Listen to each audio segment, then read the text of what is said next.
Hello friends, welcome to my YouTube channel M K classes. हम लोग discuss कर रहे थे एनसीईआरटी क्लास 8 लेसन 2, जिसका नाम है सूक्ष्म जीव, मित्र एवं शत्रु। इसमें हम लोगों ने शुरुआत में काफ़ी सारे पॉइंट्स को डिस्कस किया हुआ था। आज इसके बचे हुए पार्ट को हम लोग कवर करेंगे। इसमें हम लोगों ने बात किया था इसके पहले सूक्ष्म जीवों के बारे में, जीवाणु, कवक, प्रोटोजोआ के बारे में बात किया था। इस सारी चीज़ों के बारे में हम लोगों ने डिस्कशन किया हुआ था, है ना। पाश्चरीकरण क्या होता है, पाश्चराइजेशन क्या होता है, सूक्ष्म जीवों का वाणिज्यिक उद्योग संवर्धन क्या होता है, उपयोग क्या होता है ना। वैक्सीन के बारे में हम लोग डिस्कस किया हुआ था, और पर्यावरण का शुद्धिकरण किस प्रकार होता है, हानिकारक सूक्ष्म जीव क्या होते हैं, मनुष्य में रोगकारक सूक्ष्म जीव क्या होते हैं, इस सब के बारे में हम लोगों ने डिस्कस किया था। इसके बाद हम लोगों ने लास्ट में बात की थी मनुष्य में सूक्ष्म जीवों द्वारा होने वाले सामान्य रोग, इन सभी के बारे में हम लोगों ने आपसे बातचीत की हुई थी, है ना। तो आज की इस क्लास में हम लोग बात करने वाले हैं कि इसके आगे क्या क्या टॉपिक है हमारा, कि जंतुओं में रोगकारक जीवाणु। हम लोग आज की इस क्लास में इसके बारे में बात करेंगे कि जंतुओं में रोगकारक जीवाणु क्या होते हैं। रॉबर्ट कोच ने किसका खोज किया हुआ था। पौधों में रोग उत्पन्न करने वाले सूक्ष्म जीव कौन कौन से हैं, इसके बारे में हम लोग डिस्कस करेंगे। इसके बाद पादप रोग, सूक्ष्म जीव और संचरण का तरीका, यानी पादप में कौन कौन से रोग होते हैं और किस सूक्ष्म जीव के द्वारा होते हैं, और उनके संचरण का तरीका क्या है, इसके बारे में हम लोग डिस्कस करने वाले हैं। इसके बाद हम लोग खाद्य विषाक्तन यानी फूड पॉइजनिंग के बारे में हम लोग बात करेंगे। खाद्य परिरक्षण यानी खाद्य पदार्थ को सुरक्षित कैसे रखा जाए, इसके बारे में हम लोग बात करेंगे। खाद्य परिरक्षक को रासायनिक फॉर्म में किस प्रकार रखा जा सकता है, इसके बारे में हम लोग बात करेंगे आज। और इसके बाद हम लोग पाश्चरीकृत दूध के बारे में बात करेंगे, जो हम लोग डेली बेसिस पे यूज कर रहे हैं। नाइट्रोजन स्थिरीकरण क्या होता है, इसका प्रोसेस क्या होता है, इसके बारे में हम लोग बातचीत करेंगे। नाइट्रोजन चक्र क्या होता है, इस चक्र के बारे में हम लोग समझने का प्रयास करेंगे। इसके बाद सबसे लास्ट में आप लोगों ने पूरे चैप्टर में क्या क्या सीखा है, इसके बारे में हम लोग बातचीत करेंगे। तो आइए अब हम लोग अपने सेशन की शुरुआत करते हैं। अब हम लोगों ने ये तो जानकारी कर ही ली कि आज की इस क्लास में क्या क्या स्पेशल होने वाला है, ठीक ना। तो आइए आज का ये क्लास हम लोग शुरू करते हैं। सबसे पहले हम लोग बात करते हैं जंतुओं में रोगकारक जीवाणु। जंतुओं में रोगकारक जीवाणु तो अनेक सूक्ष्म जीव केवल मनुष्य एवं पौधों में ही रोग के कारक नहीं होते हैं, वरन एक दूसरे जंतुओं में भी रोग उत्पन्न करते हैं। उदाहरण के लिए एंथ्रेक्स मनुष्य एवं मवेशियों में होने वाला भयानक रोग है, जो जीवाणु द्वारा होता है। गाय से खुर एवं मुंह का रोग वायरस के द्वारा होता है। आइए इसके बारे में थोड़ा सा डिटेल से हम लोग जानने का प्रयास करते हैं। रॉबर्ट कोच ने ईयर 1876 में बैसिलस एंथ्रेसिस नामक जीवाणु की खोज की।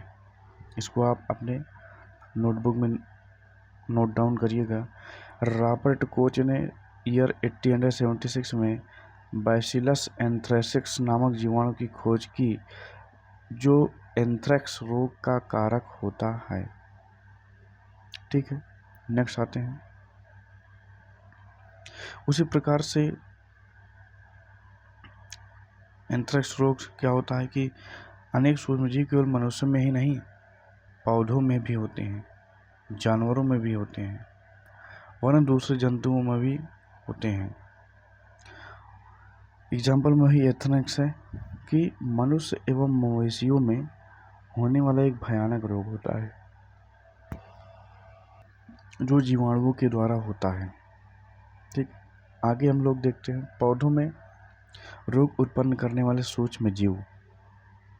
पौधों में किस प्रकार सूक्ष्म जीव रोग उत्पन्न करते हैं, तो अनेक सूक्ष्म जीव जैसे गेहूँ, चावल आलू, गन्ना, संतरा, सेब इत्यादि पौधों में रोग के कारक हैं।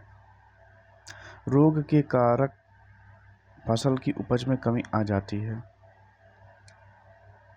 कुछ रसायनों का प्रयोग करके इन सूक्ष्मजीवों पर नियंत्रण पाया जा सकता है। यानी कि अनेक ऐसे सूक्ष्मजीव होते हैं जो गेहूं में, चावल में, आलू में, गन्ना, संतरा, सेब इत्यादि पौधों में रोग उत्पन्न कर देते हैं। जब इनमें रोग उत्पन्न हो जाता है तो जो इनकी पैदावार होती है, इनकी पैदावार में कमी आ जाती है। कभी कभी पूरी फसल ही नष्ट हो जाती है। कभी कभी क्या होता है, पूरी की पूरी फसल ही नष्ट हो जाती है। तो इसका कारण क्या होता है?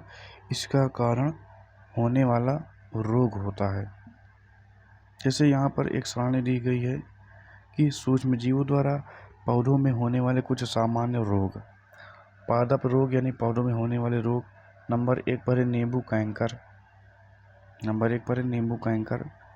और नींबू कैंकर में जो रोग होता है वो जीवाणु के द्वारा होता है। इसके संचरण का तरीका क्या है? वायु यानी हवा के माध्यम से रोग इन्हें होता है। गेहूं की रस्ट, इसमें जो सूक्ष्मजीव इनको नष्ट करता है उसका नाम है कवक।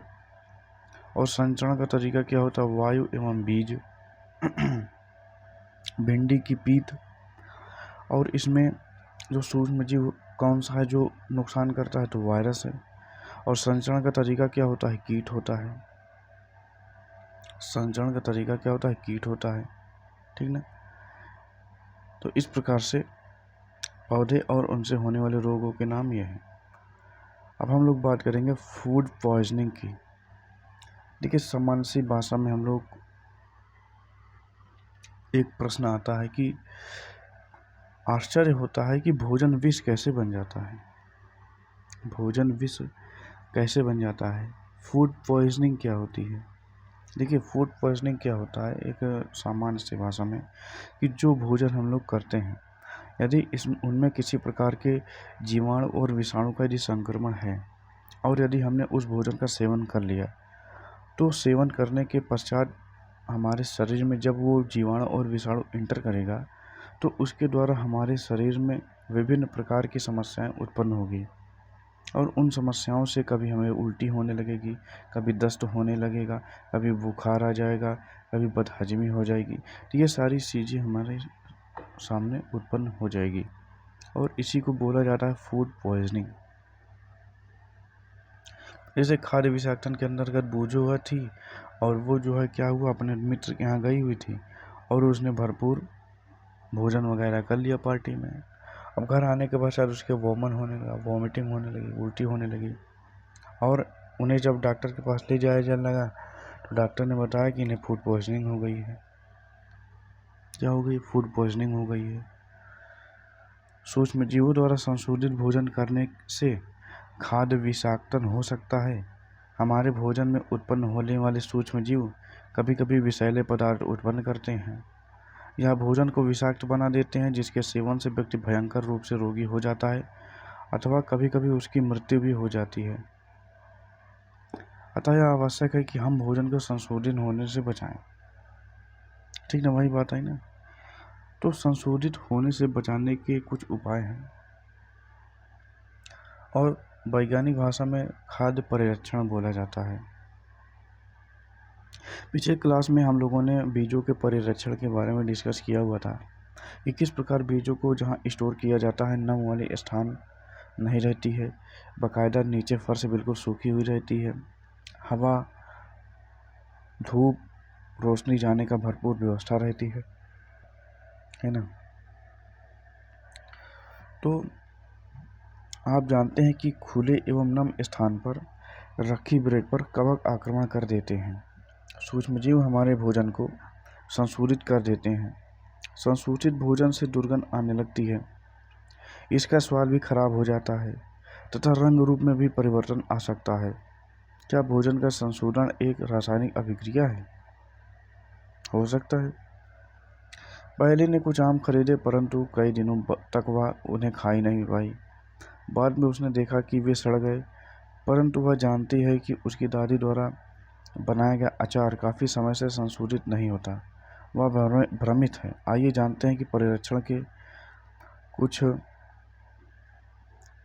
सामान्य तरीके क्या हैं परिरक्षण के, जिनका उपयोग करके हम अपने घरों में भोजन को संशोधित होने से बचा सकते हैं। एक होता है रासायनिक उपाय। रासायनिक उपाय से कैसे हो सकता है? तो नमक एवं खाद्य तेल का उपयोग करके सूक्ष्म जीवों की वृद्धि रोकने के लिए सामान्य रूप से किया जाता है, अतः इन्हें परिरक्षक कहते हैं। कहने का मतलब ये है कि जब हम लोग अचार बनाते हैं तो उसमें आवश्यकता से अधिक मात्रा में, थोड़ा सा अधिक मात्रा में नमक एवं खाद्य तेल का इस्तेमाल किया जाता है। नमक और तेल के इस्तेमाल से इसमें क्या होता है कि जीवाणु, विषाणु, कवक का आक्रमण नहीं हो पाता है और वह मटेरियल खराब नहीं हो पाता है। इसी प्रकार से हम लोग नमक अथवा खाद्य अम्ल का प्रयोग अचार बनाने में करते हैं। कहने का मतलब है कि अचार बनाने में जब अम्ल का उपयोग हो जाता है तो उसमें कवक, जीवाणु, विषाणु का आक्रमण नहीं हो पाता है, सूक्ष्म जीवों की वृद्धि नहीं हो पाती है। इसी प्रकार से सोडियम बेंजोएट तथा सोडियम मेटाबाइसल्फाइड सामान्य परिरक्षक होते हैं। इंपॉर्टेंट पॉइंट है, नोट डाउन कर लीजिए कि सोडियम बेंजोएट सोडियम बेंजोएट तथा सोडियम मेटाबाइसल्फाइड सामान्य परिरक्षक होती हैं। इसी प्रकार से जैम एवं स्क्वैश बनाने में इन रसायनों का उपयोग उन्हें संशोधित होने से बचाने के लिए उपयोग किया जाता है। और आगे, नमक द्वारा परिरक्षण। सामान्य नमक का उपयोग मांस एवं मछली के परिरक्षण के लिए काफ़ी लंबे अरसे से किया जा रहा है। जीवाणु की वृद्धि रोकने के लिए मांस तथा मछली को सूखे नमक से ढक देते हैं। नमक का उपयोग आम, आंवला एवं इमली के परिरक्षण में भी किया जाता है। कहने का मतलब ये होता है कि हमारे दैनिक जीवन में जो नमक है ना, जो उपयोग होता है उसके माध्यम से आम है, आंवला है, इमली है, इसके ऊपर नमक से इसको ढक दिया जाता है तो उस पदार्थ का परिरक्षण हो जाता है। उसी प्रकार से मांस है एवं मछली है, इसको खराब होने से बचाने के लिए हम लोग क्या करते हैं कि जीवाणु की वृद्धि रोकने के लिए मांस एवं मछली को क्या करते हैं, नमक से ढक देते हैं, जिससे ये खराब नहीं होता है। इसी प्रकार से चीनी के द्वारा परिरक्षण कैसे होता है? जैम, जेली एवं स्क्वैश का परिरक्षण चीनी द्वारा किया जाता है। चीनी के प्रयोग से खाद्य पदार्थ की नमी में कमी आती है, जो संशोधन करने वाले जीवाणुओं की वृद्धि को नियंत्रित करता है। तो चीनी के द्वारा भी कहने का मतलब है कि खाद्य का परिरक्षण किया जाता है। चीनी के प्रयोग क्या होता है कि नमी में कमी आ जाती है। चीनी के प्रयोग से जिस खाद्य पदार्थ का परिरक्षण करना है उनमें नमी में कमी आ जाती है और जो संशोधन करने वाले जीवाणु हैं उनकी वृद्धि रुक जाती है। इसी प्रकार तेल एवं सिरके द्वारा परिरक्षण होता है। तो तेल एवं सिरके का उपयोग अचार को संशोधन होने से बचाने में किया जाता है, क्योंकि इसमें जीवाणु जीवित नहीं रह सकते। सब्जियां, फल, मछली तथा मांस का परिरक्षण इस विधि द्वारा करते हैं। कहने का मतलब ये होता है जो खाद्य तेल होता है, जो खाद्य सिरका होता है, इसके द्वारा भी खाद्य पदार्थ का संशोधन होने से बचाया जाता है। मतलब कहने का है कि इसमें होता क्या है कि जिसका भी हमें परिरक्षण करना है तो उसमें तेल एवं सिरके का उपयोग किया जाता है, नहीं उसमें तेल एवं सिरका डाल दिया जाता है, जिससे उसमें क्या होता है कि जीवाणु जीवित नहीं रह पाते हैं और नए जीवाणुओं का जो संक्रमण है वो रुक जाता है।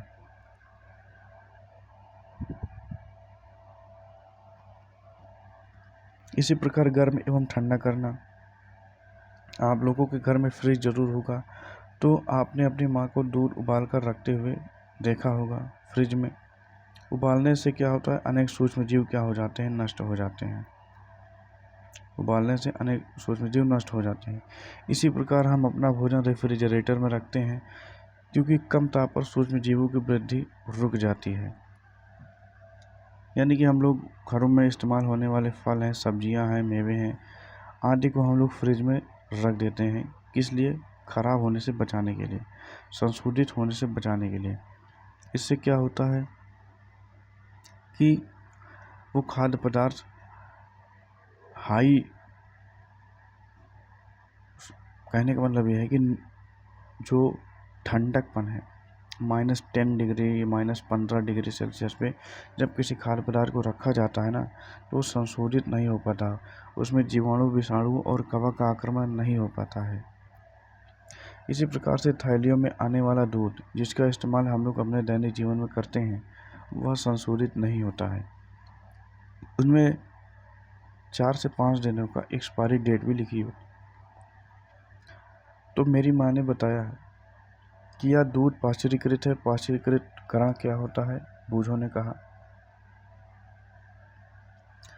तो पाश्चरीकृत दूध को बिना उबाले इस्तेमाल किया जा सकता है, पहला पॉइंट, क्योंकि यह सूक्ष्म जीवों से मुक्त होता है।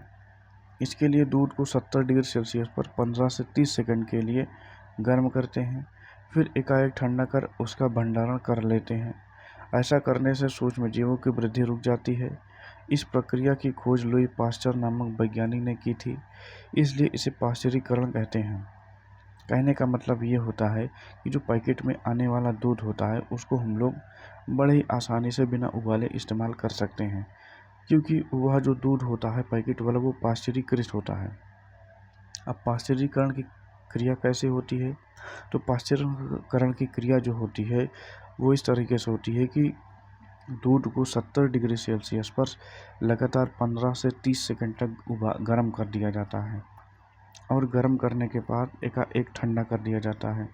और ठंडा इस कदर किया जाता है कि -10 डिग्री सेल्सियस के आसपास, कभी कभी -20 डिग्री सेल्सियस के आसपास उसको ठंडा कर दिया जाता है। और ठंडा करने के उपरांत उसको पैकेट में पैक कर दिया जाता है। इस प्रकार से पाश्चरीकरण की क्रिया होती है। इसी प्रकार नाइट्रोजन का स्थिरीकरण होता है। आपने क्लास 6 और 7 में राइजोबियम जीवाणु के बारे में पढ़ा, जो लेग्यूम पौधों दलहन में। आज की इस क्लास में हम लोग इतना ही डिस्कस करेंगे। मिलते हैं आपसे नेक्स्ट वीडियो में, तब तक के लिए नमस्कार।